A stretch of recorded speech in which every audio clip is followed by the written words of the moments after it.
बघा, आपल्याकडे आपण गेल्या 15 दिवसापासून छत्रपती संभाजीनगर शहरमध्ये पोलीस स्टेशन, ACP, DCP आणि CP कार्यालयाच्या लेवलवरती आपण विविध पीस कमिटीच्या मीटिंग घेतलेल्या होत्या.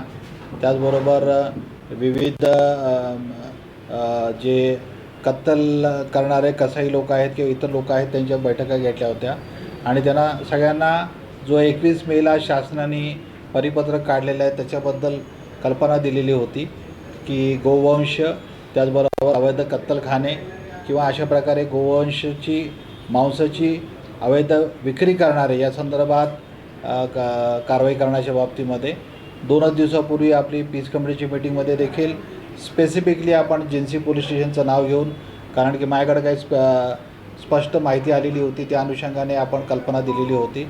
आपल्या स्थानिक धर्मगुरूने देखील सर्व मुस्लिम बांधवांना आवाहन केलेलं होतं की आपण अशा प्रकारे कोणत्याही प्रकारे गोवंशाची हत्या करू नये या बाबतीमध्ये. आणि त्याचबरोबर आम्ही जे स्विगी, त्याचबरोबर फूड प्रोव्हायडरचे प्लॅटफॉर्मचे जे लोक आहेत, संघटना आहेत, त्यांना देखील आम्ही मीटिंग घेऊन कल्पना दिलेली होती. तरी देखील काही जिन्सी पोलीस स्टेशनच्या हद्दीमध्ये काही ठिकाणी गोवंशाची अवैध वाहतूक करून ते जमा करून ठेवल्याचे, लपून ठेवल्याची माहिती आम्हाला मिळालेली होती. काही ठिकाणी 10, 15, 20, काही ठिकाणी 2ऱ्या 3ऱ्या मजल्यावरती देखील जनावरं ठेवल्याची माहिती होती.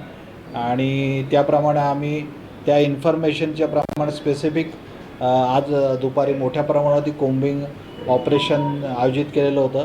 त्याच्यामध्ये मी स्वतः, आमचे DCP crime, DCP Zondu Ratnakar Navale, crime branch, त्याच्याचबरोबर आम्ही सायबर पोलीस स्टेशनचे PI, त्याचबरोबर EOWचे PI, स्थानिक पोलीस स्टेशन, जिन्सी पोलीस स्टेशनचे PI या सगळ्यांना सहभागी केलेलं होतं.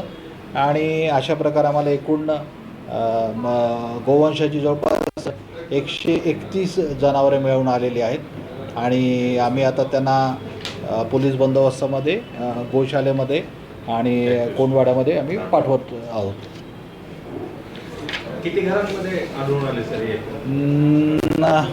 साधारणतः एक काही घरामध्ये 2-3 अशी वेगवेगळी, आता आकडेवारी निश्चित मला आत्ता माझ्याकडे टोटल आहे सर्व, कायदेशीर कारवाई पूर्ण झाल्यानंतर तो निश्चित मला आकडेवारी तुम्हाला सांगता येईल. आरोपींची संख्या आहे? आरोपी पण आहेत त्याच्यामध्ये काही निष्पन्न झालेले आणि त्यांच्यावरती कारवाई होईल आता. हो निश्चित, बिलकुल, कारण की आता आज आम्ही काही गुन्हे दाखल करू आणि या आरोपींच्या तपासामध्ये यांनी जनावरे कुणाकडून खरेदी केली, कोणत्या वाहनाने खरेदी केली, त्याचबरोबर ती ह्याच्यामध्ये कोणाकोणाचा सहभाग होता, ह्यांना कुणाचा आश्रय मिळालेला होता, या सगळ्याची तपासणी केली जाईल. ह्याच्यातले गुन्हे काही क्राईम ब्रँचला देखील दिले जातील आणि गुन्हे शाखा देखील याचा सखोल तपास करेल.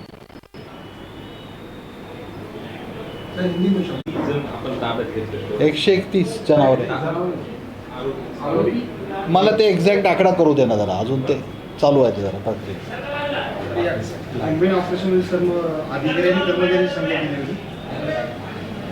काय म्हटलं? अधिकारी आणि कर्मचाऱ्यांची संख्या 200 असतील. 200-250 पकडा, 250. राजकीय नेत्यांनी काय हस्तक्षेप करण्यात अजिबात कुठे विरोध झाला किंवा अजिबात.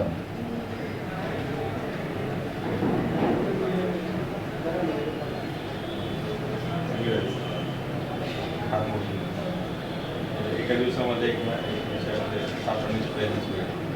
इतका मोठा आकडा सर पहिल्यांदाच झाला.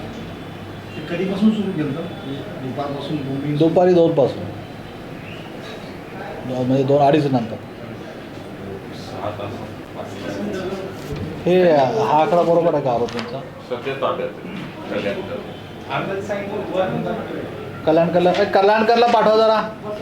PI कल्याणकर. किती असा आहे की कुठली कारवाई करत असताना पोलीसच्या कारवाईमध्ये आहे ना थोडंसं म्हणजे काय म्हटलं? कुठली कारवाई करत असताना पोलीस म्हणजे लोक आहेत ना आता ठाण्याच्या बाहेर बऱ्याच प्रमाणामध्ये गर्दी होती तसं काही झालंय मध्ये? नाही नाही, एक लक्षात घ्या बघा, कोणतीही मोठी कारवाई झाल्यावरती लोक काय झालं हे बघायला येतात. कळलं का नाही? लोकांचं आम्हाला पूर्णपणे सहकार्य आहे. कळलं का नाही? आणि स्थानिक जे नेते आहेत त्यांना पण आम्ही विश्वासात घेतलेला आहे आणि काय कारवाई झाली बघायला आलेले लोक आहेत, बस बाकी विशेष काय नाही ते. शाळेमध्ये कुठल्या गोष्टी नाही, आता जे अवेलेबल होतील जागा, कारण की वेगवेगळ्या ठिकाणी त्या जातील, कारण की हे सगळ्यांना जर आता त्याची सोय कुठे होईल त्याचं आम्ही तेच नियोजन चालू आहे. वाहनांची आणि गोशालेची जशी त्यांची पुढची त्याचं जेवण पाण्याची पण आता उन्हाळ्यात सोय करावं लागेल.